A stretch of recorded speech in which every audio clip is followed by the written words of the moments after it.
Hey, good evening, everyone. So, my new fortress is humming along. It's doing pretty good. It's a village of about 80 dwarves. Like I said, the aquifer is in control. Everything's going really good. So, I thought I would talk about today's tradition in the dwarf fortress community, and that's something called stupid dwarf tricks. I'm reading from the wiki now, and there's a link in the description for this video, so you can check out this wiki yourself. It is definitely a hugely, irreplaceably useful resource.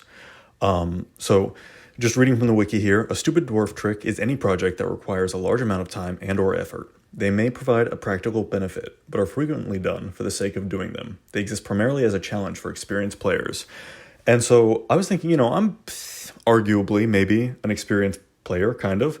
So maybe I can read through some of these and I'll choose some that maybe I can try and I'll put it out there. Like, I'm going to try this challenge and then I'll report back. I'll be honest if I handled it or not. So just going by name, first thing I'm curious about is something called a Dwarven disco ball. Let's have a look.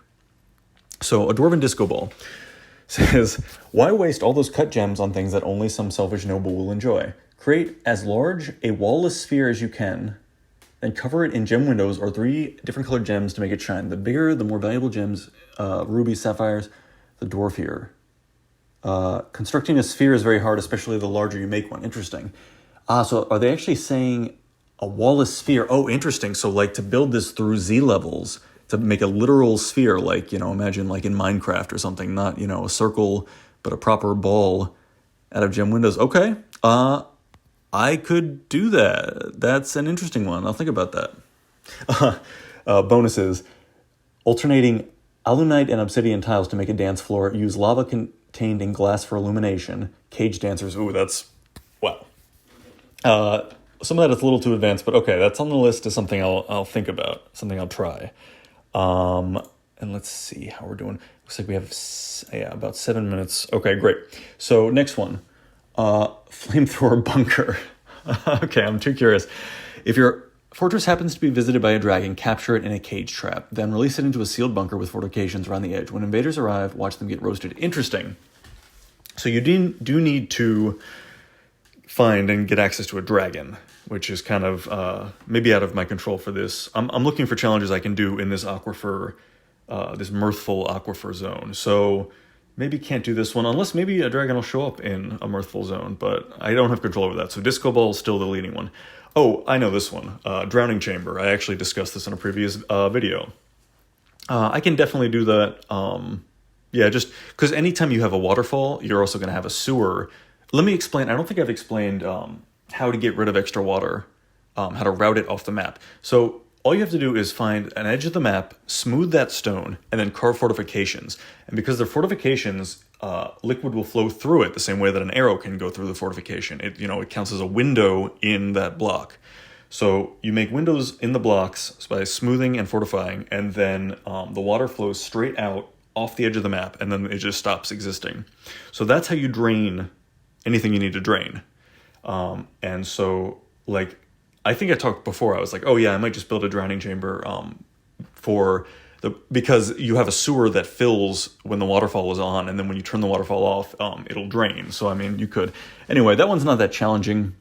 Disco ball is still the lead. This one's called Doberman bomb. These are getting sadistic. I'm going to skip Doberman bomb. Well, no, now people are curious.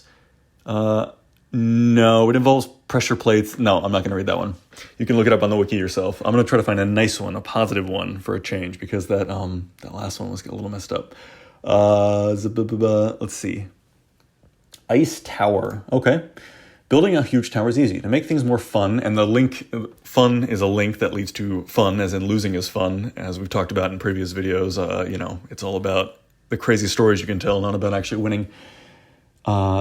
It says, okay, so to make things more fun, make one out of an exotic material like glass, ice, gold, or soap.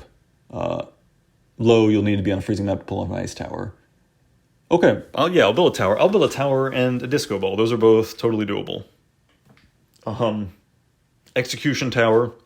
I actually already built one. I've explained the execution pit in a previous one, the one about dealing with goblin attacks. You can check that out. Shark catcher. Okay, let's check that out. Capture of sharks or other dangerous fish achieved by making an artificial bay, filling it with cage traps. I have heard about this related to the drowning cage thing, where it's easy to build in terms of like a room that you can fill with water and drain with water. This is basically the opposite. So instead of having cage with land things that don't like when the water is there, you put cage traps to catch things that would swim through and then drain the water out to collect them.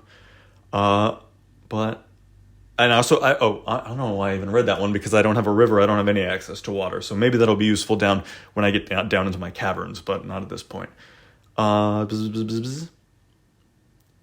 Swimming track. Interesting. A minecart ride that trains swimming safely and automatically. Whoa, maybe I should actually do that one first, because I actually have very little experience with actually making working minecart circuits. That's something I need to learn. So, that is priority 1, swimming track. And the other thing is, because this is an aquifer level, I have easy access to like kind of slow generating water that'll play nice. Okay, swimming track and swimming pool are now the main ones. You can hold me to that. And then maybe disco ball. I'll report back on that. Thank you for watching. As always, thanks for liking and subscribing and leaving your comments. This has been a lot of fun. And I'll catch you in the next one.